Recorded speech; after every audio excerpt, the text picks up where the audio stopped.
Non loin d'ici, on trouve un territoire riche de nombreux patrimoines. Les saisons passent, les terres s'urbanisent, l'érosion de la biodiversité et le réchauffement climatique se font de plus en plus menaçants.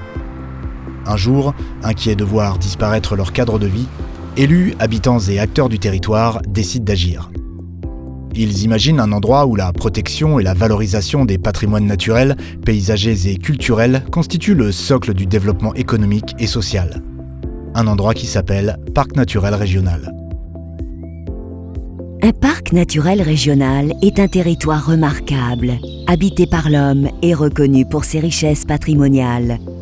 Un parc présente des spécificités locales particulières, biodiversité, paysages et patrimoine culturel. On le retrouve sur tout le territoire, en métropole comme en outre-mer. Un parc s'appuie sur un projet de territoire pluridisciplinaire qui tire avantage des richesses du territoire tout en veillant à leur préservation. Le rôle du parc est d'accompagner le territoire dans son évolution vers un mode de vie plus respectueux de son environnement en expérimentant des solutions innovantes. Ici, le défi réside dans la manière de mieux habiter le territoire. La restauration du bâti vacant du centre-bourg est une clé d'entrée. Les travaux mobilisent les artisans locaux qui optent pour des matériaux durables issus de filières locales. Les commerces font le choix de s'approvisionner localement et les maraîchers pratiquent une agriculture raisonnée. L'école bénéficie de cette production locale. Elle produit elle-même son électricité grâce à sa centrale solaire sur son toit. Pour favoriser la sobriété énergétique, les éclairages sont coupés la nuit. Le village devient une vitrine du projet de développement local. Le cercle vertueux se met en place grâce à la concertation de tous les acteurs locaux, collectivités, entreprises, habitants et autres partenaires tels que le département ou la région. Leur participation co-construit le projet de territoire dans un souci de démocratie locale. Ne pouvant mener un projet auquel ses parties n'adhèrent pas, le parc a pour mission de convaincre plutôt que de contraindre. Pour s'assurer de la représentation des intérêts de chacun, il est géré par un syndicat mixte qui regroupe les collectivités territoriales ayant approuvé la charte du parc, feuille de route définissant le projet du territoire sur 15 ans.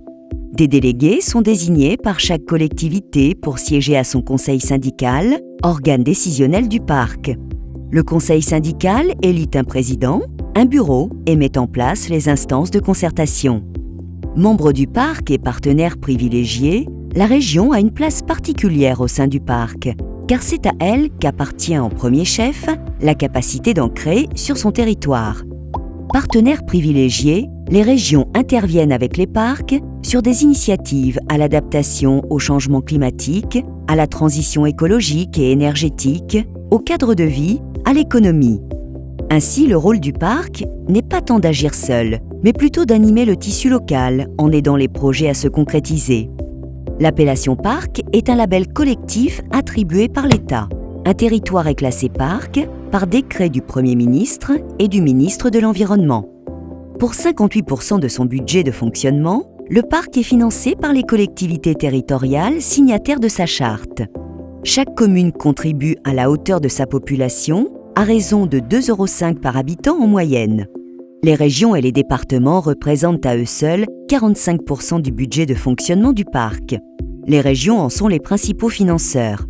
On dit ainsi que le parc a un effet levier. Cela veut dire que pour 1 € collecté au niveau local, c'est jusqu'à 20 € de collecté à l'extérieur du territoire. Reconnu pour ses succès, le concept de parc naturel régional à la française se décline aussi à l'international selon les spécificités locales des pays et des porteurs de projets. Une grande fierté. Mais au fait, où en sont-ils ?